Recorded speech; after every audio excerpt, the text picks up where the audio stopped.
Atenção! Vai começar agora uma teleaula de processos de fabricação do curso profissionalizante. Este módulo tem um total de 80 aulas. Hoje você vai assistir a teleaula número 78. Bons estudos!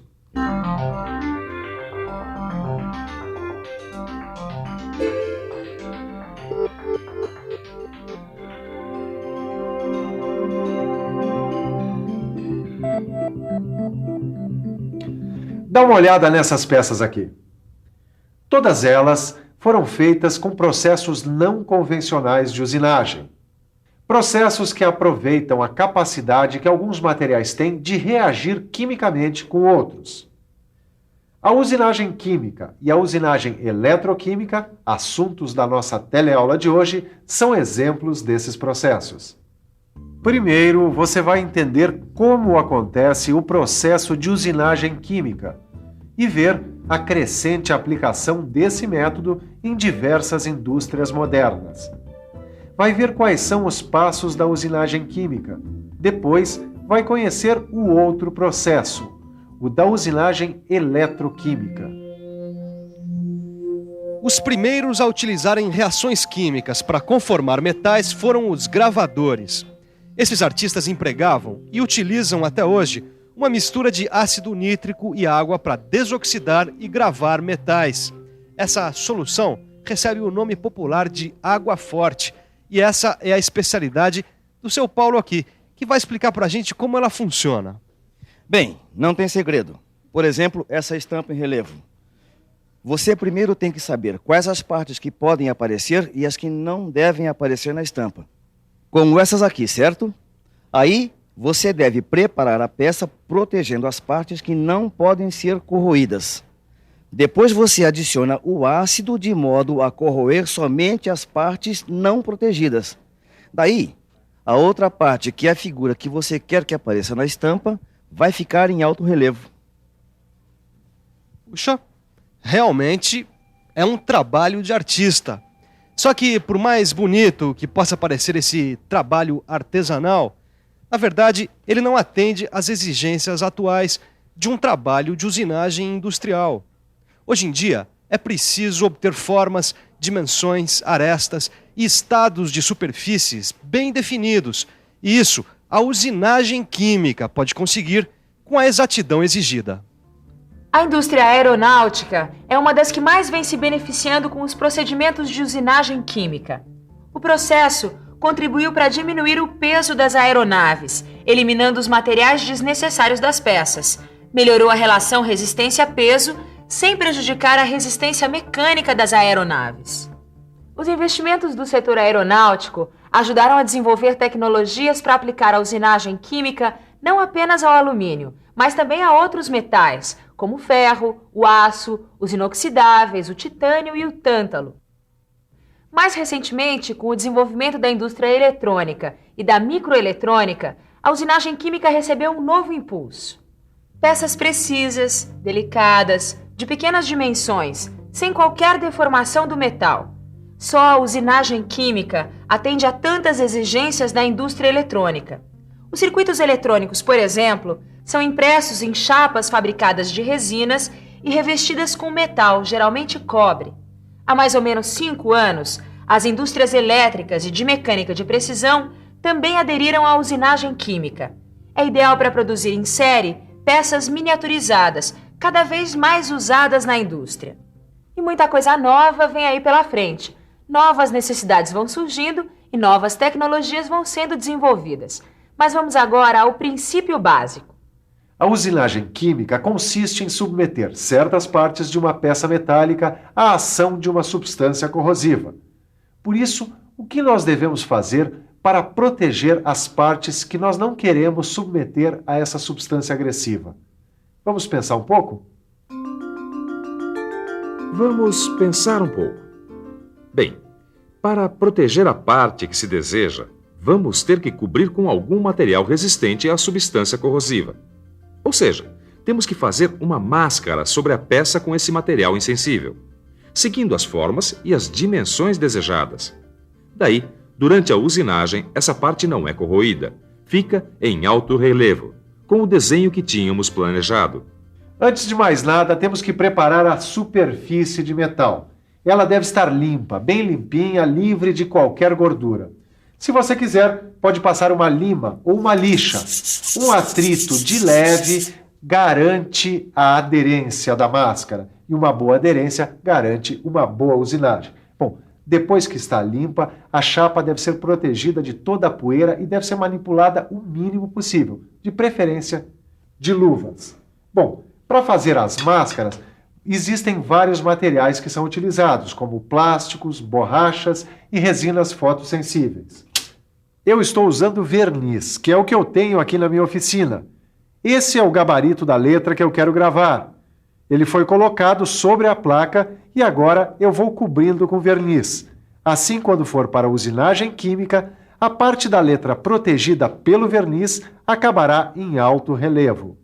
Ô Tito, eu não sabia que existiam tantos produtos que a gente pode usar para fazer uma máscara ou uma fotoferramenta. Exatamente. O importante é que resistam à substância corrosiva e que tenham uma boa aderência. Tem que resistir às vezes por muito tempo, né? Porque às vezes demora até chegar no resultado desejado.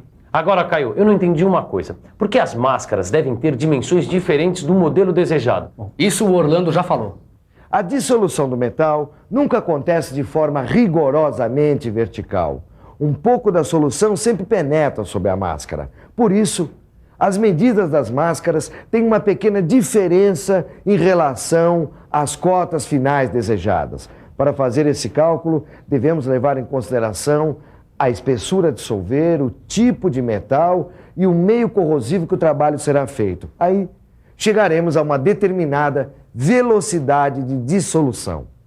Aqui, Tito, tá o desenho da peça. Certo. E a fotoferramenta. Legal, aqui já tem a placa de metal devidamente limpa. Ok, agora você passa essa tinta especial aqui, que é resistente ao agente corrosivo. Pode deixar que já estou passando, ó. Pronto, Caio. Eu já posso levar para a estufa. Ok, bom. Então, enquanto o Tito vai até a estufa, eu tenho aqui uma placa prontinha que já recebeu a tinta especial. Essa placa agora vai receber a aplicação da fotoferramenta. Depois disso, a gente vai fazer a fotografia e a revelação para deixar as partes desprotegidas e prontas para o ataque químico. Essas placas vão ficar assim, ó. Agora a gente pega a placa e passa ela pelo cloreto férrico, que é o nosso agente corrosivo. Somente a parte não protegida será dissolvida pelo agente corrosivo. Além de tintas resistentes, você pode usar também borracha para fazer as máscaras. Nesse caso, você desenha o contorno desejado na própria borracha. Depois, você recorta. Daí, você vai ficar com uma máscara como essa daqui. Agora, é só aplicá-la diretamente na peça antes da usinagem química. A camada de borracha precisa ser bem homogênea, de modo a não formar bolhas ou a reter poeira. Por isso, a limpeza é fundamental nesse processo. Para trabalhos que exigem grande exatidão, o melhor é usar resinas fotossensíveis. Elas são submetidas à radiação ultravioleta e depois reveladas. A revelação faz aparecer o desenho da peça e deixa a descoberto o metal a dissolver. Mas qual é a vantagem de usar a resina fotossensível? Bem, você pode fazer a redução fotográfica, não é? Diminuir a parte protegida do desenho em grande escala e com exatidão. E quando é usado o recorte manual ou gabarito, essa exatidão vai depender da habilidade do operador.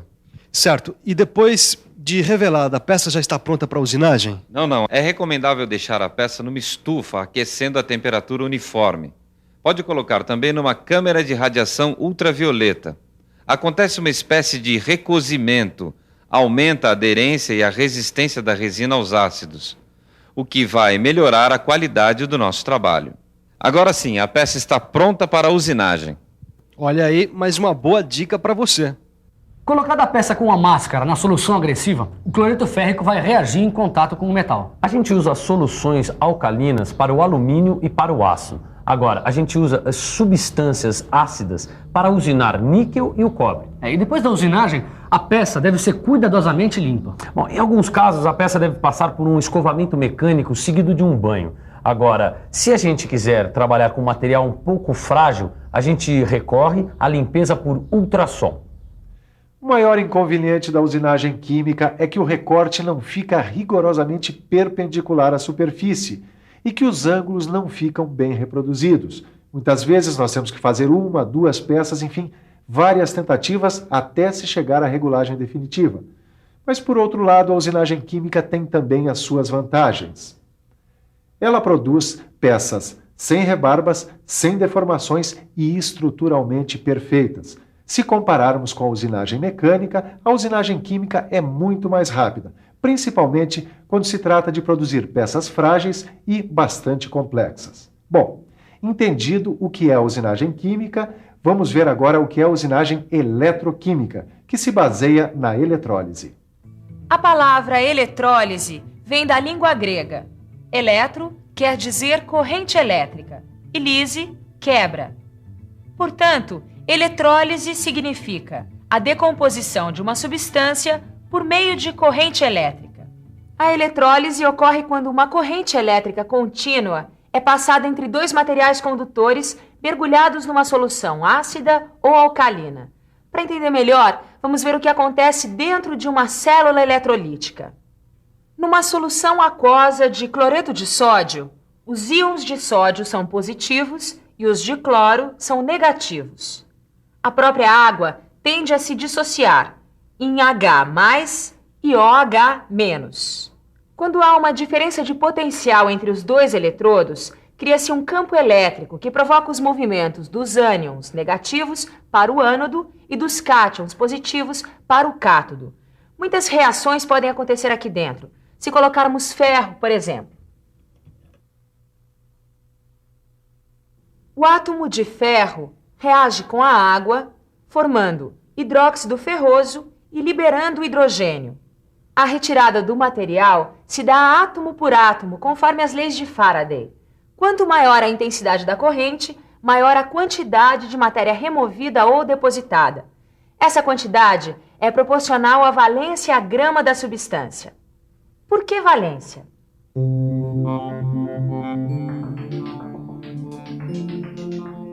Valência é a capacidade que um átomo tem de formar ligações químicas, certo? Se um elemento tem valência 2, é porque ele pode formar duas ligações. Para dissolver anodicamente um metal de valência 2, é necessário fornecer 2 elétrons por átomo a ser removido. Portanto, a quantidade de material a ser dissolvido depende muito mais da massa atômica e da valência do metal do que de outras características, além da intensidade da corrente e do tempo de exposição, é claro.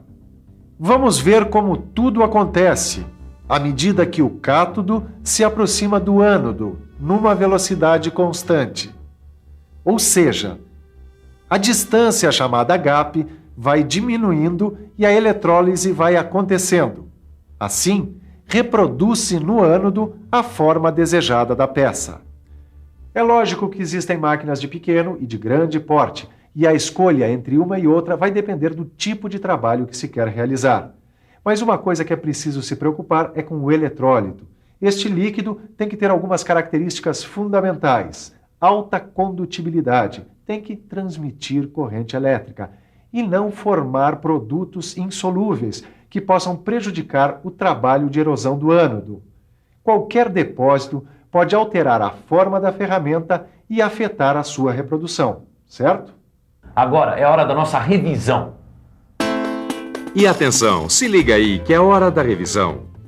Na teleaula de hoje, você conheceu 2 mecanismos não convencionais de usinagem, que se baseiam na ocorrência de reações químicas, usinagem química e usinagem eletroquímica. Aprendeu como se prepara a peça, a ferramenta e a máquina. Viu como se fazem máscaras do uso de tintas especiais, borrachas e resinas fotossensíveis. E aprendeu também várias dicas de como conseguir um melhor resultado. Por último, viu como acontece uma usinagem eletroquímica, a importância da valência do eletrólito e da intensidade de corrente.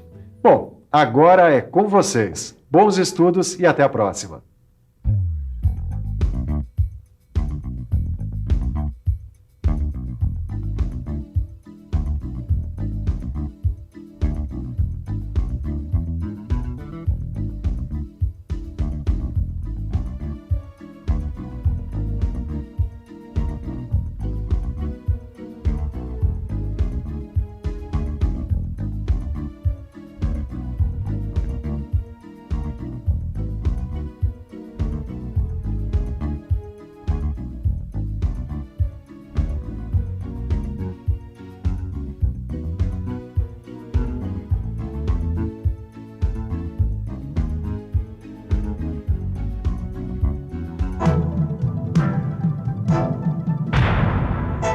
Telecurso 2000, um programa de educação do Sistema Fiesp e da Fundação Roberto Marinho.